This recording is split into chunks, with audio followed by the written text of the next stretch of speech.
மாண்புமிகு பேரவைத்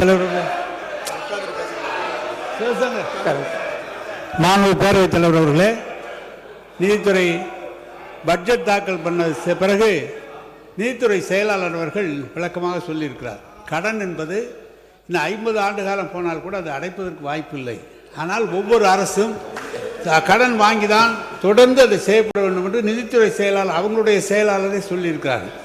நாங்கள் 1,28,000 ஒரு தனிநபர் கடன் என்று சொன்னால் நீங்கள் 60 நாட்களுள்ளாக 20,000 கோடி கடன் வந்திருக்கிறது. எனவே இல்லை, அதை நாங்கள் ஒரு குறையாக சொல்லவில்லை. அரசாங்கம் நடத்துவது என்பதே தொடர்ந்து தன்னுடைய முன்னேற்றத்திற்காக கடன் வாங்கக்கூடிய நிலையில் தான் அரசு நடந்து கொண்டிருக்கிறது. இன்னும் சொல்ல போனால் இது ஒரு அரசு எவ்வளவு கடன் வாங்க வேண்டும் என்று நிர்ணயிப்பதே ரிசர்வ் பேங்க். அவங்களுடைய அனுமதி இல்லாமல் கடன் வாங்க முடியாது.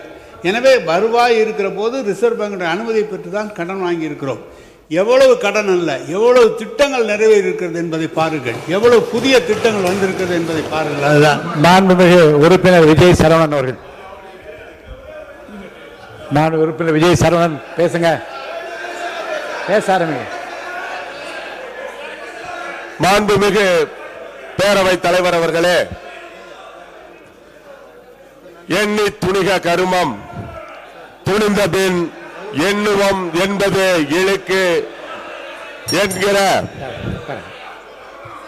மாண்புமிகு உறுப்பினர் சொல்றேன். மாண்புமிகு உறுப்பினர் இருங்க. மாண்புமிகு உறுப்பினர் ரகுபதி அவர்கள் குறுக்கீடு இருந்தாலும் 11:22 அவர் அனுமதிச்சேன். நிறைய குறுக்கீடுகள் இருங்க. இப்போ நன்றி சொல்லி முடிக்கிறதா இருந்தால் அனுமதிக்கிறேன். நன்றி சொல்லி முடிங்க. ஒவ்வொரு ஆண்டிலும் மீளப்பெறும் சாத்தியக்கூறுகளுடைய அடிப்படையில் நீங்கள் கொடுத்திருக்க நிதிநிலை இருக்கிறான்.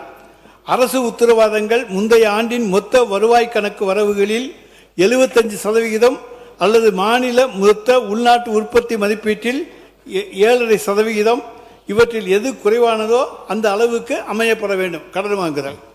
அதை நாங்கள் எங்களுடைய அரசு மொத்த வருவாய் வரவுகளில் 23.46% மாநிலத்தின் மொத்த உள்நாட்டு உற்பத்தி மதிப்பீட்டில் 1.86 தான் நாங்கள் வாங்கியிருக்கோம். அதே அளவுக்கு நீங்கள் மெயின்டைன் பண்ணி காமிச்சாலே போதும். புதுசாக ஏதோ நாங்கள் கடன்லாம் வாங்கி வச்சுட்டோம்னு சொல்கிறீங்க. அடுத்தது நாங்கள் ஜிடிபி குரோத் ரேட் இந்தியாவிலேயே 2வது இடத்திலே 11.19% கொண்டு வந்திருக்கோம்.